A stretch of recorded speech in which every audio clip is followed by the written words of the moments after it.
déjà merci de me recevoir et de m'accorder cette interview. Je vais commencer d'abord par une première question.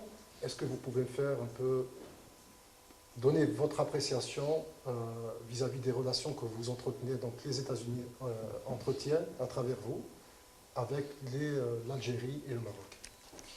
It's a great pleasure to be here.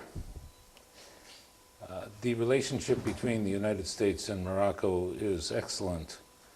Moroccans always like to speak of the fact that Morocco was the first country to recognize the independence of America right after the Declaration of Independence. And it has been a long and I think very positive friendship since then.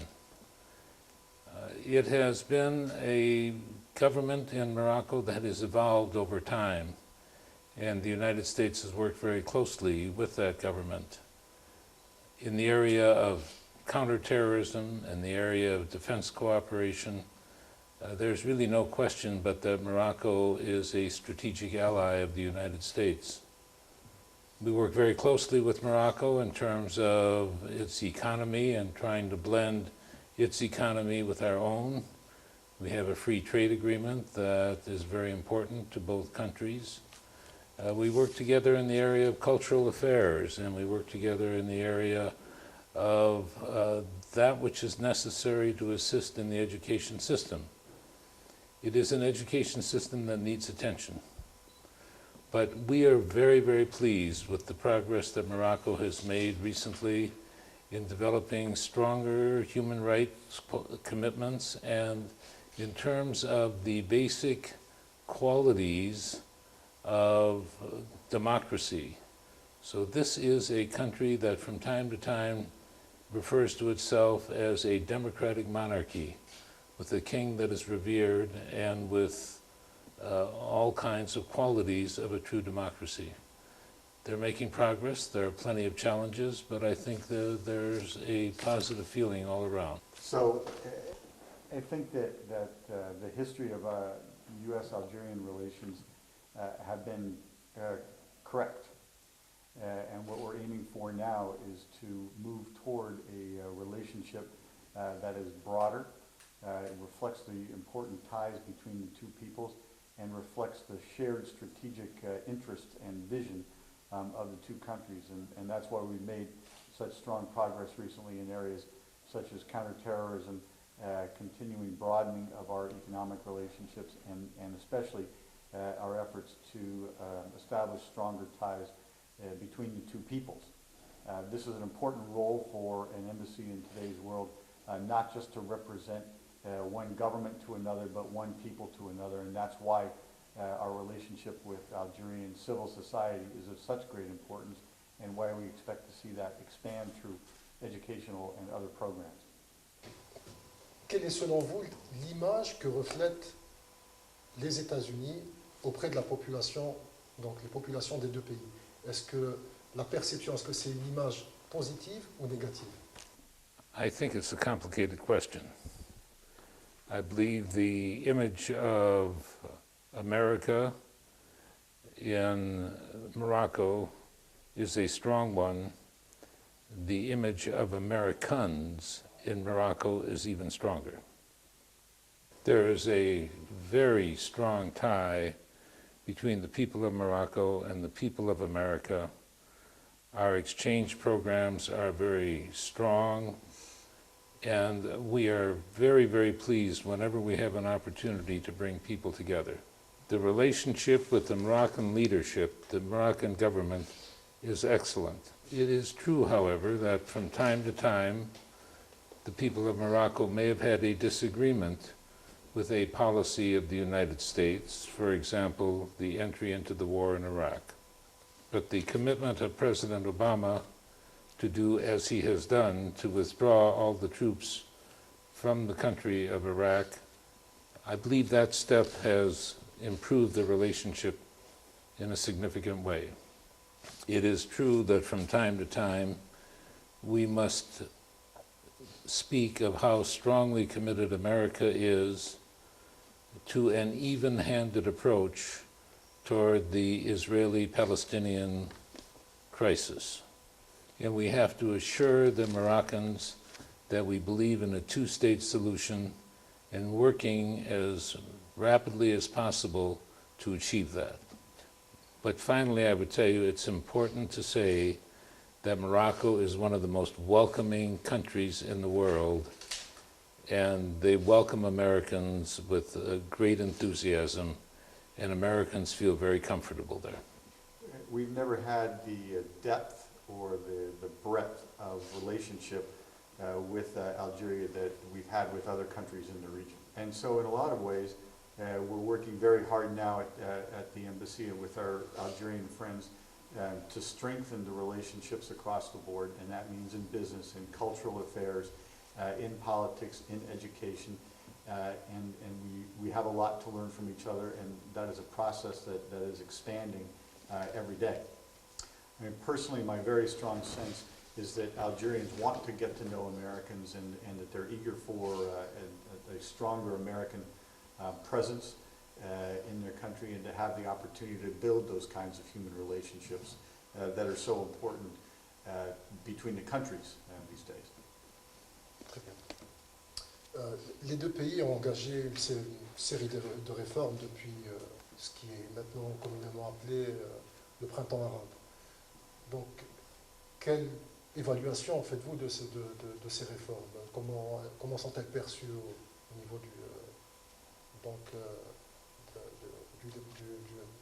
autant du département d'État, mais aussi du gouvernement américain? On February 20th of last year, just exactly 1 year ago, there were demonstrations in Morocco, people asking for the reforms of the kind of government that Morocco had. Just a short time after that, on March 9th, His Majesty announced that there would be reforms and that he would appoint a committee to create a new constitution. That committee did indeed create a new constitution, and it was reported to His Majesty, and out of that process came a very forward-looking document. There was a referendum voted on by the people overwhelmingly in favor of the new constitution. It was a document that reinforced the commitment of the country to human rights and religious freedom. As a result of the adoption of that constitution, there was an election on November 25th. And as a result of that election, there's an entirely new government. Of the 31 ministers now in government, only a bare handful had served as ministers before. The chief of government, the prime minister, Ben Kiran, was the leader of the party that received the most votes in the parliament. But it wasn't a majority of parliament. And as a result, he had to create a coalition with 3 other parties in order to create a majority. And all of this was done within 6 weeks after the election. Frankly, they did it faster than we would have done in America after one of our elections. And that was very impressive. It was a moderate Islamist party that received the most votes in the parliament, but their platform was not a religious platform. Their platform was to eliminate corruption in government, to broaden the middle class, and to fix the education system. And that was a very appealing thing for the people of Morocco. But I think it is a good start, and it is a reflection of a country's commitment to reform in a peaceful manner rather than a violent manner. Algeria, too, is engaged in a process of reform. Their chosen method was to seek the wisdom of their population through what's called the Ben Salah Commission, which in turn recommended several laws to the parliament. So those laws have now passed through parliament, and they sound, by and large, quite positive in terms of meeting the desires, the stated desires of the Algerian people for reform of the system. And as a matter of our policy, we completely support the efforts of the government and the Algerian people to support the system to ensure that the entirely legitimate desires of the Algerians for change in their own system is reflected, especially by how these laws are now implemented. It's one thing to pass laws, but the implementation, the effect that they have on people's lives is really what's most important.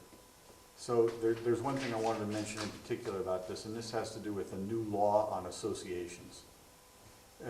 As you know, we have a considerable number of relationships with Algerian civil society organizations.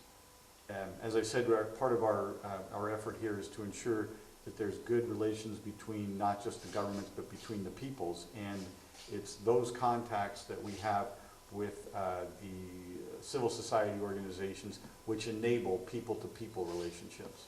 We understand and completely accept the Algerian government's desire to have maximum transparency about where the money comes from and exactly what it's going to be used for, and we are changing our procedures to allow for that transparency. And it'll be really important to ensure that any of these new procedures which are aimed at providing transparency do not become restrictions on our ability to work with these organizations or on these or on the organization's ability to do their work.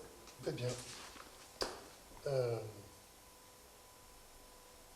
En fait, c'est vrai qu'il y a eu des changements au Maroc, il y a eu des réformes, une nouvelle constitution, il y a eu des élections, il y a eu une nomination, enfin, élection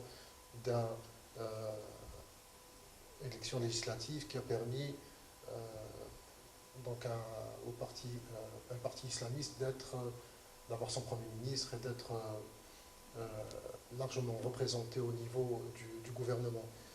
Mais est-ce que pour autant le Maroc a atteint le statut de monarchie parlementaire? C'est effectivement une des grandes revendications actuellement de la part de la population, puisque les manifestations ont repris depuis quelques jours au Maroc. I assume when you say parliamentary monarchy, you mean a constitutional monarchy. Donc, vous dites donc une monarchie donc parlementaire. Donc vous dites Like the United Kingdom, for example. Tout à fait. I do not see Morocco ever becoming a constitutional monarchy. Donc, ils ne pensent pas que le Maroc deviendra un jour donc, une monarchie constitutionnelle.